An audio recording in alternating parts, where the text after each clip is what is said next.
सुप्रभात बच्चों। हमने पाठ 11 पूरा जो आपका हिंदी अनुवाद था वो हम कर चुके थे। अब हम इसकी एक्सरसाइज पे चर्चा करेंगे और एक्सरसाइज में जो प्रश्न होते हैं वो हमारे पाठ से ही संबंधित होते हैं। तो अगर आपने पाठ ध्यान से पढ़ा है, ध्यान से सुना है, तो आपको एक्सरसाइज करने में भी कोई समस्या का सामना नहीं करना पड़ेगा। तो अभी हम शुरू करते हैं हमारा एक्सरसाइज यानी कि अभ्यास का कार्य शुरू करते हैं। और अभ्यास में जो हमारा पहला प्रश्न है और उसका जो हेडिंग है एक पदेन उत्तरत, एक पद में उत्तर देना है आपको, एक पद में उत्तर देना है। तो पहला प्रश्न है हमारा ऋत्व कति संख्या का, ऋत्व है कति संख्या का, ऋतुएं संख्या में कितनी होती हैं। आपको बताया गया था कि 6 ऋतुएं होती हैं, तो संख्या में कितनी होती हैं? षट। तो हम यह शब्द लिख देंगे षट। अगला प्रश्न है क्या ऋतु ऋतु राजा है कथ्यते, कौन सी ऋतु ऋतुओं का राजा कहलाती है? कौन सी ऋतु है वो? वसंत ऋतु। तो कह की जगह हमारा उत्तर हो जाएगा वसंत है। हमारा प्रश्न का जो प्रश्न है हमारा कि कौन सी ऋतु ऋतुओं का राजा होती है, तो वसंत ऋतु को ऋतु का राजा कहा जाता है, तो हमारा उत्तर हो जाएगा वसंतः। अगला प्रश्न है हमारा मधुपहा किम पिबंती, मधुपहा मीन्स भवरे, जो भौरे होते हैं वो क्या पीते हैं? क्या पीते हैं? शहद। शहद को हम कहेंगे मधु, विसर्ग लगाएंगे यहाँ पर हम मधु। अगला है हमारा कस्मिन ऋतु मेघा वर्षन्ते, किस ऋतु में बादल बरसते हैं? ये तो आपको पता है कि वर्षा की ऋतु में होता है। किस ऋतु में? वर्षा। वर्षा लिखेंगे और आगे ऋतु अपने आप लिखा हुआ है, तो वर्षा ओनली शब्द लिखेंगे यहाँ पर। अगला प्रश्न है हमारा पर्णानी कस्मिन ऋतु पतंती, पर्णानी पत्ते किस ऋतु में गिरते हैं? किस ऋतु में गिरते हैं?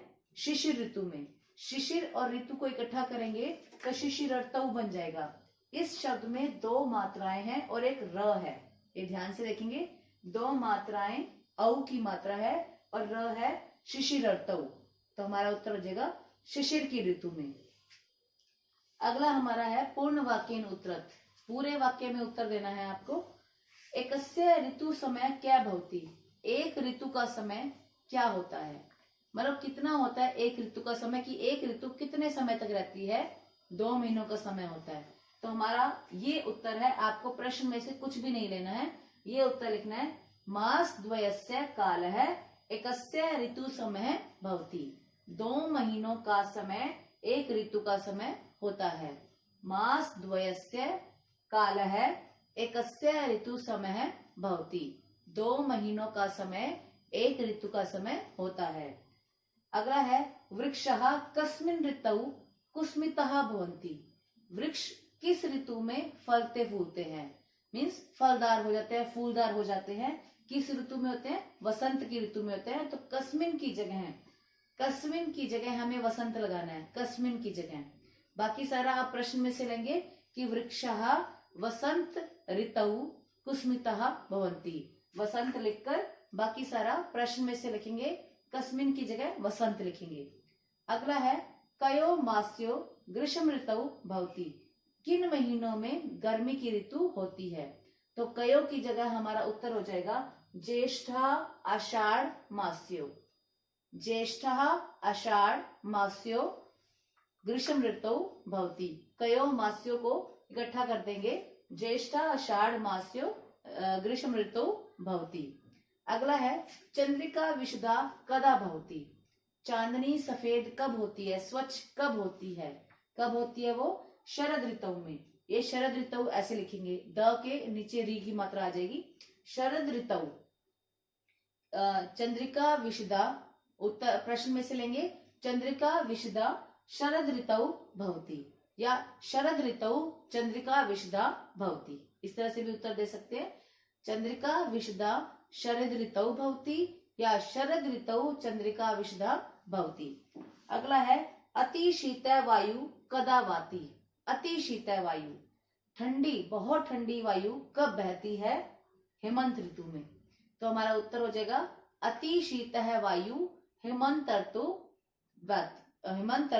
वाति, अति शीत वायु हेमंत ऋतु वाति, हेमंतर्तौ में भी सेम आपकी 2 मात्राएं हैं, औ की मात्रा है और र है ऊपर, हेमंतर्तौ वाति।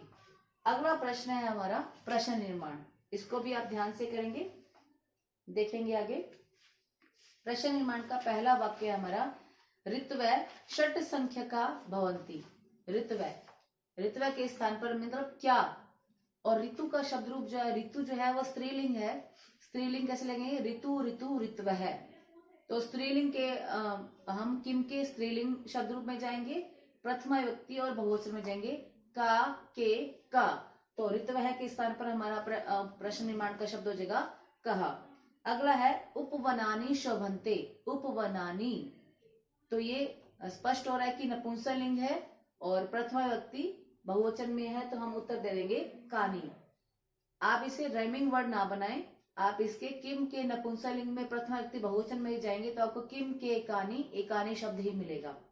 अगला है वृक्षेषु कोकिलः कुजंती। वृक्षेषु मीन्स कहां पर कोयले कूकती हैं, या इसका प्रश्न ये भी हो सकता है किन पर लगाएंगे तो केशु, कहाँ लगाएंगे, कहाँ कूकती हैं तो कुत्र कोकिलः कुजंती, कुत्र कोकिलः कुजंती। अगला है कर्षका, ये कर्षका लिखा हुआ लेकिन ये है कृषकः नंदंती।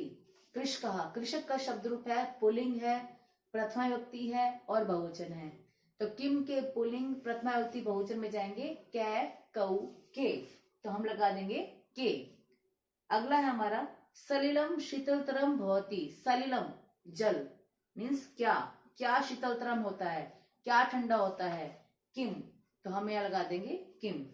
अगला है हमारा मास्यो, जिस मास में जो ऋतु होती है, ययो मास्यो यह ऋतु भवती स लिखनी है कि जिस मास में जो ऋतु होती है उसको आपको लिखना है। तो चैत्र विशाख मास्यो, पहला है हमारा चैत्र विशाख मास्यो, इसमें होती है वसंत ऋतु। वसंत और ऋतु को इकट्ठा कर देंगे, गुण संधि है ये, इसको इकट्ठा कर देंगे तो बन जाएगा वसंत ऋतु। वसंत लगा के त को ऊ की मात्रा ऊपर र, वसंत ऋतु। ये हर ऋतु में ऐसे ही करना है आपको कि ऋतु का नाम लिखो और तू लगाओ, ऊपर र लगा दो, वसंत ऋतु। अगला है आश्विन कार्तिक मास्यो। आश्विन और कार्तिक के महीने में कौन सी होती है, शरद ऋतु। आगे है माघ फाल्गुन मास्यो। माघ और फागुन के महीने में शिशिर ऋतु। ज्येष्ठ आषाढ़ मास्यो। ज्येष्ठ आषाढ़ मास में होती है ग्रीष्म की ऋतु। अगला है मार्गशीर्ष पुष्य मास्यो, इसमें कौन सी होती है आपकी हेमंत ऋतु। तो हेमंत की ऋतु होती है हेमंत ऋतु। अगला है श्रावण भाद्रपद मास्यो, कौन सी होती है श्रावण और भाद्रपद के महीने में वर्षा की ऋतु होती है, तो वर्षा ऋतु। ये हमारी ऋतुओं के नाम हो गए। अगला है हमारा रिक्त स्थान भरने हैं आपको मंजूषा दी गई है। मंजूषा के आपको शब्दों की हिंदी आनी चाहिए। कुजंती कूकती हैं, ऋतु राजा ऋतुओं का राजा, तीव्रम तेज, निर्मल निर्मल, विशदा सफेद। तो हमारा पहला वाक्य है वृक्षेषु कोकिला। वृक्षों पर कोयले क्या करती हैं, कुजंती कूकती हैं। अगला है सूर्य डैश तपती। सूर्य कैसा तपता है, तेज तपता है। तेज के लिए शब्द है हमारा तीव्रम। अगला है वसंत ऋतु डैश अपि कथ्यते। वसंत ऋतु को डैश भी कहा जाता है। डैश क्या है यहाँ पर, ऋतुराज है, ऋतुराज भी कहा जाता है। आकाश डैश भवती। आकाश डैश होता है, आकाश कैसा होता है, साफ होता है, तो निर्मल है। अगला है चंद्रिका डैश भवती। चांदनी डैश होती है, चांदनी कैसी होती है, स्वच्छ, विशदा। तो ये हमारा अभ्यास कार्य हो चुका है, आप इसको ध्यान से करेंगे। और उसके बाद एक क्रियाकलाप है, प्रत्येक ऋतु में मनाए जाने वाले एक एक त्योहार का चित्र चिपकाइए और कक्षा में अपने मनपसंद त्योहार के बारे में चर्चा कीजिए।